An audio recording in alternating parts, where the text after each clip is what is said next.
Okay, so let's do that one more time. So now that we got the correct slides in place. Okay, so these are the ones that you're going to fill in. Remember, angle of elevation is from a horizontal line upward. Angle of depression is from a horizontal line downward. So the airplane has an angle of depression down to the tower, and from the tower up to the airplane would be considered an angle of elevation. We've done this before, actually. We did a word problem with I can't remember what was in it, but back in earlier lessons, we talked about angles of depression and angles of elevation. Okay, so we're going to be using these all the time. Some things to note, though, is when we talk about angles of elevation and angles of depression, if we're talking about two horizontal lines, and let's say this airplane is looking at the tower down there, horizontal lines will always be parallel to each other because they go just left and right? They're horizontal lines. So they're always going to be parallel to each other. Now, we know that something about horizontal lines, parallel lines that have a transversal that comes across them. If we had a transversal come across, we would get these two angles that are alternate interior angles, and they would be congruent because of the alternate interior angles theorem. Okay, so we know some things about congruent angles there, and we're going to use that today. Okay, let's try this again. Draw a diagram of a person who is 1.5 meters tall. So I'm just going to start there. Here is a person who is 1.5 meters tall. I'm just going to label this right here as 1.5 meters. That height right there. And they are standing 20 meters away from the base of a building. Okay, so here's a building.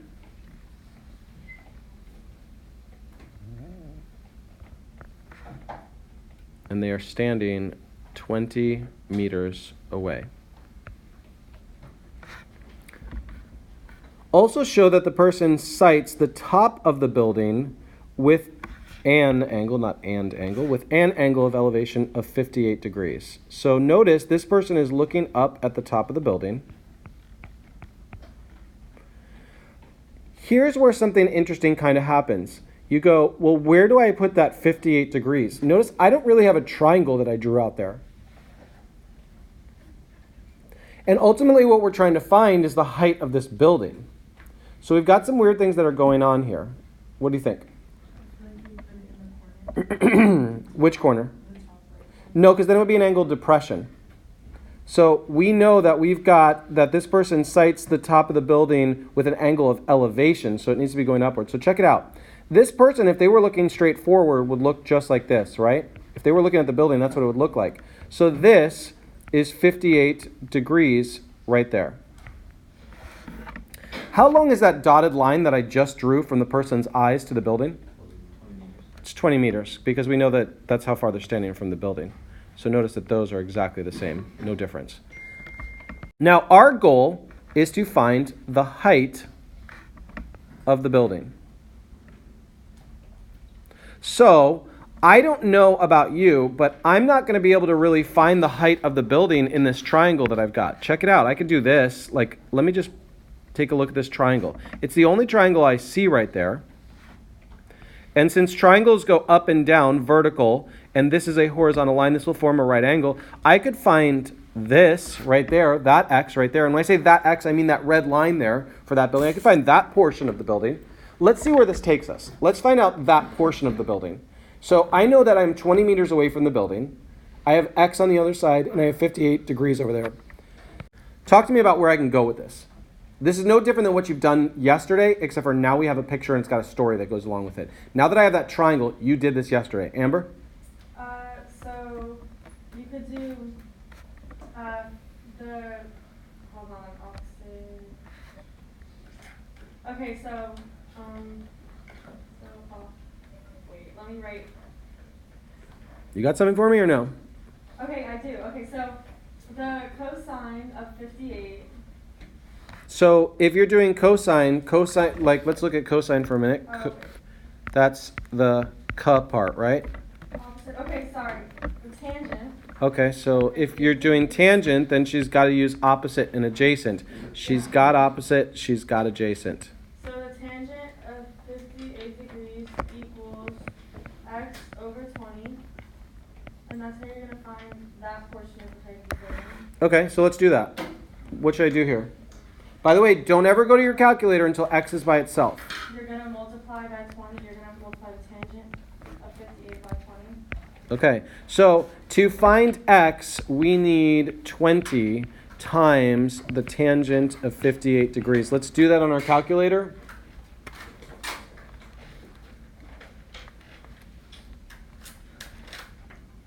And let's round that to the nearest meter. Remember, we're dealing meters here, so like the nearest whole meter, because this is actually pretty close to a whole number, right? Yeah, I got 32. Okay, so let's call this distance right here 32.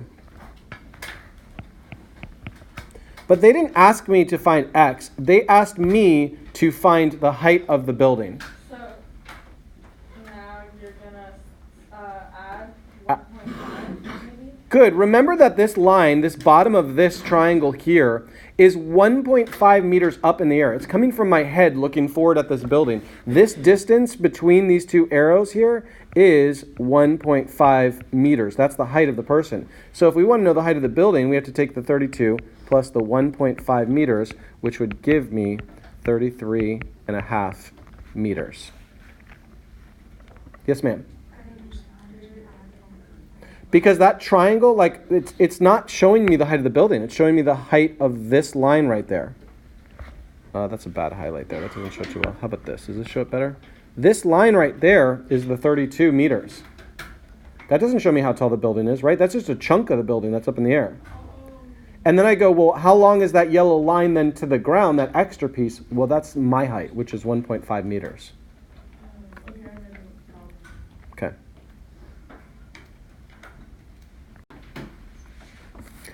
An ice climber stands at the edge of a crevice that is 115 feet wide. So let me do some drawing here. So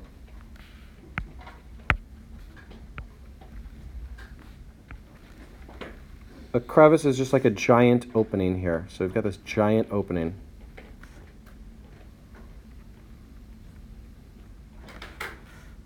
And this distance here is 115 feet. It's 115 feet wide. And this adventurous young ice climbing lady right here is standing right at the edge. The angle of depression from the edge where she stands to the bottom on the opposite side. Bottom, opposite side. So the angle of depression. Where do I put that 52 degrees now? Because there's a lot of things going on. I drew that line. Where does the 52 degrees go? On the opposite side. So it's the angle of depression from where she stands to the bottom of the opposite side. So it would go down here like this? No. Amber? It's going to be below the horizontal line, which is, Right there. So it's from a horizontal line down, and that's the angle that it created there. How deep is the crevice at this point? So we know some things. Here is what we're trying to find is how deep it is. If she jumped down there or climbed down there, how far would she have to go there? So notice really what I'm dealing with is like I could do this. There's some things I can label. I could deal with this triangle on the left, which is this one. I could do that, but I don't have any angles for that. Now, there's a way to deal with that as well. Or I could deal with this triangle over on the right. Right? Because that would show how deep it is as well. So let's call this how deep it is. Okay, so we've got 52 degrees. We want to know how deep this is. It's 115 feet wide. Talk to me about strategies. Madeline. Okay, so tangent is opposite over adjacent. She's got opposite. She's got adjacent. So tell me what to write. So the tangent of 58 equals x over 1. Why 58? I'm at 52. Okay. I'm sorry. Tangent of 52 is equal to? X over 115. And then multiply both sides by 115. So you get x over 1. Okay, so we get 115 times the tangent of 52 is equal to x. Now, it did say round to the nearest foot.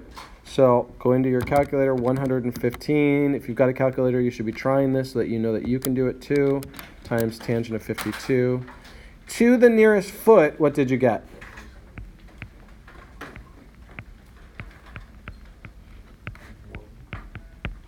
147 feet. So in any situation, if it's not a right angle, you can eliminate cosine and sine because you can't. Say again? Say it one more time. Like, Well, we definitely have a right angle. Because if you think about it, this person is standing on the edge of a cliff. Like, let's talk about this for a minute. No matter what this cliff looks like, even if I change it, check this out. I'm going to change this cliff because sometimes people are like, wait, how is that a right angle? Let's talk about gravity for a minute because there's some real things that happen in life too. I'm going to make this more realistic as to what this cliff looks like, okay? So it looks like that, right? Like, it's not all naturally like straight like that. However, if she were to take one step forward, if she was like, boy, do I hate ice and I can't do this anymore, take one step forward, she's got like, this is where she's going, right? So what we have is a vertical line that represents how far it is straight to the ground. And we have a horizontal line going out. So this is a 90-degree angle there. And this would also be a 90-degree. No matter how jagged I made this over there, there's still a 90-degree angle over there. So we can still use sine, cosine, tangent here because really what we're talking about, how far to the ground? Well, I'm not going to follow this jagged line to measure to the ground. I'm going to go straight down. And that's how we would measure that. So that's why we can use right angles here. Bless you. Yes, sir. How would you do what you were saying for the other triangle? How would you do that? How would I do it? Okay, so he's saying, what if I wanted to use the other triangle? What if I was really focused and like all my attention was on this triangle here? So, good question. So we've got a right angle here. And he's like, but I don't have any angles in there. Except for check out that 52 and talk to me about that. That's a right angle, right? It's, well, the whole thing, the 52 and the other side is a right angle. So how much is this angle right here? 90 minus 52, which would give me 38. That's a 38 degree. To make that 90 degree angle, we would need this 52 plus the 38 over there. Yes, ma'am? Would it also on the bottom right corner would also be 52 on the other triangle? On down here. Yes. And this would be 38. Why? Because of alternate interior angles, they are congruent. So all of those. Now we didn't need all that information. I'm only adding this in because all those things are true. No matter which way you took it, you'd be okay. Okay, solve the triangle. When you say solve the triangle, it means give me all the pieces. I want every bit of this. I want everything we can do. So I will tell you what my gut feeling is what the easiest piece of information is. Like if we want to start easy, what is probably the easiest thing to find up there? Which angle? Angle B seems like the real easiest one because before we even learned trig, we could have found this one right there. So what does that one end up being? That ends up being 48 degrees because remember, the two acute angles are complementary. They add up to 90 degrees. It's going to be 48 degrees. So we've got that. Now what we need to do is we need to find, and I'm just going to label them X and Y. I don't care which one you label X and which one you label them Y, just so you know what I'm talking about when I say X and Y. That one of them is the hypotenuse, one of them is that leg. We have enough information now to solve this. We wouldn't have had it before we had trig, but now we've got our trig functions. Let's keep going. So somebody hook me up. Where should I go? Yes, ma'am. You could do tan of 42, which gives you opposite and adjacent. So you would have x and 70. okay, so she's using these right there. So the tangent of 42 degrees. Now you could have gone a different direction with a different angle. We're just going with whatever somebody sees. Somebody throws it out there, that's what I go with. Opposite over adjacent. And then you would do tan 42 times 70 Okay. is equal to x. And then you would solve for that. And it does say to the nearest tenth, so we need to pay attention to that. How do they want my answer? 70 times tan 42. And to the nearest tenth, what did you get? 63.0. 63.0 or just 63. I got the same thing. So that we've got just x is 63. It's approximately 63. 63.0 is exactly the same as 63. It's the same. All right, we're going to go for y now. Somebody different. Hook me up with y. Yes, sir. So you're gonna use the 70 and the y, and that's gonna be Which angle are you doing? 58. Okay, so he's going for B. I just wanted to make sure. So he's, because it would change which function. So he says use the 70. Why not use the 63? Because it's an estimation. It's a rounded number. It will not give us better. It will not give us good answers. So we've got the tangent. Yes. You could do it as well. You just end up with a different trig function. Again, that's why I say I'm just doing whatever somebody tells me to do. Did you want to switch? You look like you want to switch. Because it's a hypotenuse, so it's gonna be opposite over hypotenuse. So that's Good. So this side right here is the opposite, and this side is the hypotenuse. So instead of being tangent, what'd you say it was? sine. Okay, so we're going to get sine of opposite is 70 over hypotenuse, which is y. The sine of 48 degrees. Okay, let's work that. Okay, let's multiply by y, and we get y times the sine of 48 degrees is equal to 70. Yeah, then We'll divide both sides by the sine of 48 degrees.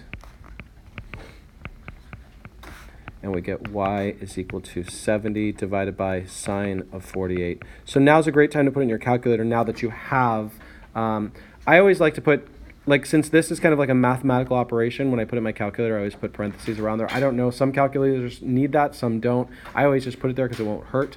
So I'm going to go 70 divided by, and I'm using in parentheses now, sine 48. Now I have two parentheses to close because I've opened two. Like as soon as I did this and I hit sine, it opened up another parentheses for me. I type 48, I have to close the inner parentheses and then close the outer parentheses like that. So there's two closes that I needed to do there. And then to the nearest tenth, what does that give me? 94.2. So this is approximately 94.2. Okay, that's all we've got for today. I am going to post your reviews this afternoon for those of you who want them over the long weekend, because remember, we're testing on Thursday. So actually, I'm going to have you working on them in class on Tuesday, and then we're going to go over them on Wednesday. But some of you I know would rather have them over the weekend to go over that stuff, and I appreciate that. So I will get those to you this afternoon. I will put those out. Yes, ma'am. May you please